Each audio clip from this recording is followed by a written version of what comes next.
I misunderstood a situation so badly that I still cringe thinking about it. I thought he actually liked me, but now I just feel stupid. Oh yeah, here I am. Throwaway account because some people know me on here, and honestly, I don't want anyone to connect the dots. I just need to get this out because it's eating me alive, and I feel like an idiot. I'm a 22F student in NYC, and I work part-time at this coffee shop downtown. You know the type, super hipster, overpriced lattes, and regulars who think they're too cool for everyone else. Anyway, there's this guy I work with. Let's call him Mike. He's 25, tall, cute, the kind of guy who's always charming customers, making jokes, and basically just the life of the place. Everyone loves him. At first, I didn't pay much attention to him because honestly, I'm not the social butterfly type. I keep to myself, do my shifts, and leave. But after a few months, he started talking to me more, joking around, complimenting my hair, asking about my classes. Just little things that caught me off guard because, well, guys like him don't usually notice girls like me. I'm that girl who reads books during her break, keeps headphones on even when I'm not listening to anything, and pretends not to notice people so I don't have to engage. It's not that I hate people, I'm just bad at it, I guess. Socializing feels like this exhausting performance, and I never know the right thing to say. Mike was different. He seemed genuinely interested, like he actually wanted to know me. And I started to think maybe, just maybe, he liked me.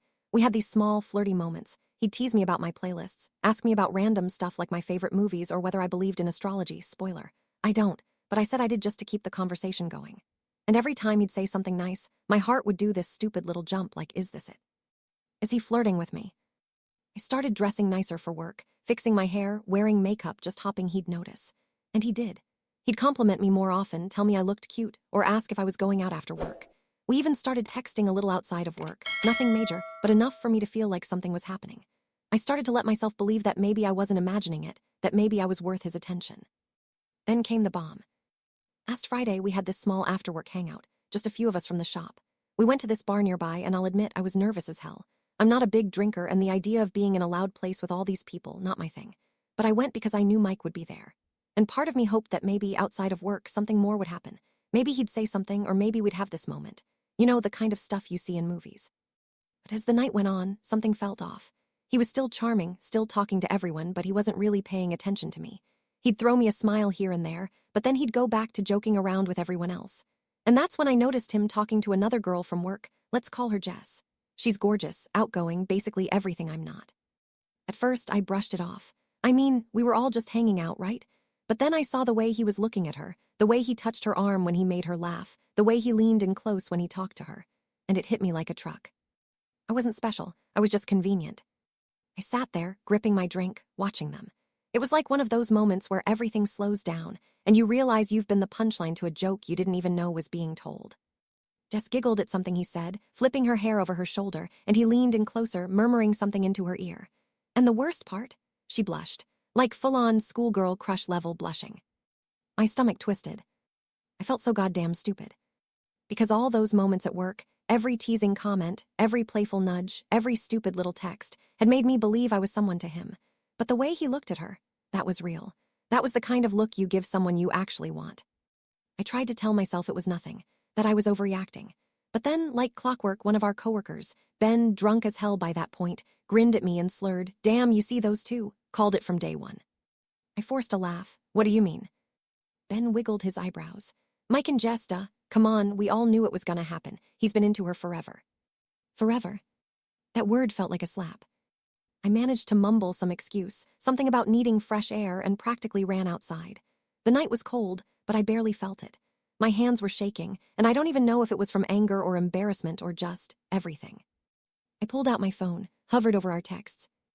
"Mike, you working tomorrow?" "Me, yeah." "Mike, cool, see you then." I wanted to scream at myself. How did I let this happen? How did I let myself believe it meant something? I should have known better. I should have known guys like him, charming, effortlessly cool, don't go for girls like me. But for a moment, I thought I mattered. And that's what hurts the most. I barely slept. I kept replaying the night over and over, trying to convince myself that I was just being dramatic, that maybe I had misunderstood everything. But deep down, I knew I hadn't. When I got to work, I felt like my skin didn't fit right. Everything about being there felt off. The espresso machine hissed, the usual indie playlist hummed through the speakers, customers mumbled their orders. But I felt like I was moving through static. And then, of course, he walked in. Mike was late, as always, but he strolled in like he owned the place, flashing that effortless grin. "Morning, superstar," he said as he walked past me, the same way he always did. And I hated that it still made my heart lurch. I mumbled a hey and kept my head down, busying myself with refilling the syrup bottles. My hands were shaking. I was so pissed at myself for still feeling anything at all. And Jess walked in, and suddenly everything snapped into focus. She looked tired but happy, her hair still a little messy from what I assumed was rolling straight out of bed. And Mike, he looked at her like she was the only person in the room. I thought I was gonna throw up. I forced myself to keep working, pretending I didn't see the way he nudged her shoulder or how she laughed at something he whispered. I kept telling myself it didn't matter, that I shouldn't care. But my throat felt tight, and my hands were gripping the syrup bottle so hard my knuckles turned white. I was so deep in my own head that I didn't even hear him come up next to me. Yo, you good? I flinched. Mike was looking at me, eyebrows raised. He was so close I could smell his cologne, something warm, a little spicy. The same scent I used to love when he stood next to me at the register. I swallowed hard. Yeah, just tired. He tilted his head, studying me for a second. You left early last night. Oh, so he noticed. I forced a shrug. Yeah, wasn't really feeling it. He nodded slowly, like he was waiting for me to say more. I didn't. Instead, I turned back to my task, hoping he'd just walk away. But of course, he didn't. He leaned on the counter, lowering his voice. Did something happen? I could feel the frustration bubbling up in my chest. Did something happen? Are you serious? I looked at him, really looked at him, trying to figure out if he was messing with me or if he was actually that clueless. And the worst part, he seemed genuinely confused, like he had no idea what he had done. I swallowed down the lump in my throat and forced a small smile. Nope, all good. He hesitated, like he wanted to push, but then someone called his name from across the cafe, and just like that, he was gone. And I was left standing there, heart pounding, stomach twisting, realizing just how invisible I really was to him. I spent the next few shifts dodging Mike as best I could. It wasn't like I could completely avoid him. We worked together. But I didn't go out of my way to talk to him anymore. No more small talk, no more pretending like I was fine. I'd catch him looking at me a few times, like he was trying to figure me out, but I just turned my back and focused on whatever task was in front of me. But there was always that damn tension in the air. And he wasn't making it easy. One day, when it was quieter than usual, Mike slid into the seat next to me during my break. I didn't look up from my phone. Hey, he said, his voice soft, like he wasn't sure how to start. I kept scrolling through random Instagram posts, trying to act like I was in some other universe, but he didn't get the hint. So, you've been kinda distant lately. I didn't respond right away. My mind was spinning, and I had no idea what to say. Part of me wanted to be honest, to just scream at him, tell him how much he had fucked with my head. But another part of me just wanted him to leave me the hell alone. Sorry, I muttered. Been busy. He didn't buy it. I could feel his gaze on me, his eyes trying to catch mine. And when I finally looked up, he was watching me with that same intense focus like he wanted to figure me out. But I wasn't going to make it easy. Did I do something? He asked, his voice lower now. I almost choked on my own breath. I wanted to scream, to ask how he could be so blind, so goddamn oblivious. But I didn't. Instead, I forced another smile, tighter this time, like I was holding everything inside just to make sure I didn't explode. No, Mike, it's fine. He stared at me for a second, like he was trying to decide whether to push further. But then he just nodded and got up. Okay, well, let me know if you need to talk. And that was it. He walked away, probably feeling like he'd done his part. And I was left sitting there, feeling like I was the one who had been run over by a train. Things kept spiraling. It wasn't just the awkward moments at work. It was the little things, the way I caught him glancing at me when he thought I wasn't looking, the way he smiled at me like everything was fine. And the worst part, I started feeling like maybe it was my fault. Maybe I had misread everything. Maybe I was the one who had built this fantasy in my head. But then there was Jess. One afternoon, when the cafe was packed, I was running around trying to get everything done. I was already exhausted, running on maybe 2 hours of sleep, trying to juggle, work, and everything in between. And I noticed Mike and Jess talking by the register. He was leaning in so close to her that their arms were almost touching. And Jess was looking at him like he was the only thing in the room. I couldn't breathe. I went to grab a coffee pot, my hands shaking. I could feel my cheeks burning, but I refused to let myself break down. But then Jess looked over at me, and for the first time, she caught my eye. There was no mocking or malice in her gaze, just a kind of quiet understanding, like she knew exactly how I felt. And that's when it hit me. She wasn't the problem. Mike was. He had been playing this game all along, making me think he cared, making me think he saw me as something more than just a coworker. And all along, it had been about nothing more than passing time. It was like a switch flipped in my brain. I wasn't angry at Jess anymore. I was angry at myself for letting him have that much power over me. I took a deep breath, wiped my hands on my apron, and went back to work. But that was the last straw. When my shift ended, I was exhausted, not physically, but mentally. I had been pretending for weeks, and I couldn't do it anymore.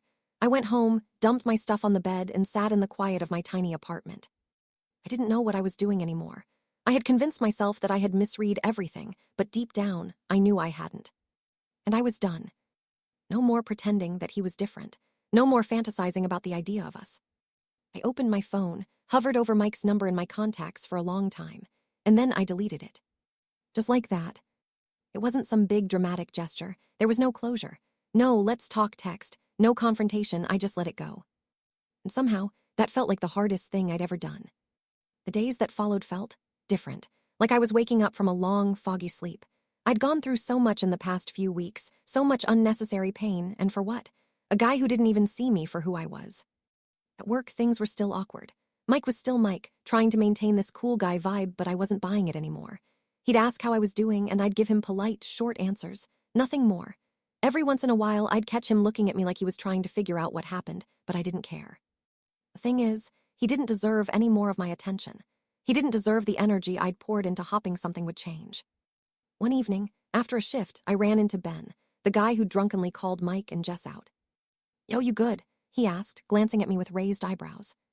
I didn't know why, but I felt like being honest. Maybe it was the exhaustion from pretending. Maybe it was just the need to get it off my chest. "I'm fine," I said, but my voice cracked a little. I don't know, I think I made a fool of myself." Ben looked at me for a second and then shrugged. "Hey, don't beat yourself up over it. Mike's an idiot, and Jess, she's way too into herself for anyone else to get a real shot." I laughed, more out of disbelief than anything else. "Yeah, but it's not about that. It's about how stupid I feel for thinking he actually liked me." Ben scratched his head. "Yeah, I get that, but look, you're better off. You're a catch, and Mike, he's just a guy who doesn't know what he wants."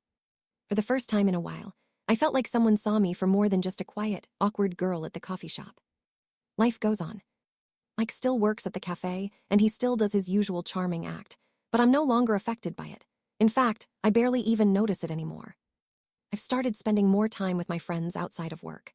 I've gone to more events, met new people, and realized that I don't need to keep waiting around for some guy to make me feel good about myself. I'm good on my own. There are still days when I catch myself thinking about him, about the way he used to smile at me, the way he'd joke around like we had this special connection.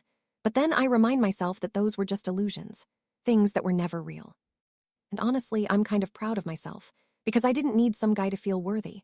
I don't need his validation. I have my own. It's a work in progress, but I'm learning to let go. I'm learning that being true to myself is enough. I don't need him to like me anymore. I like me.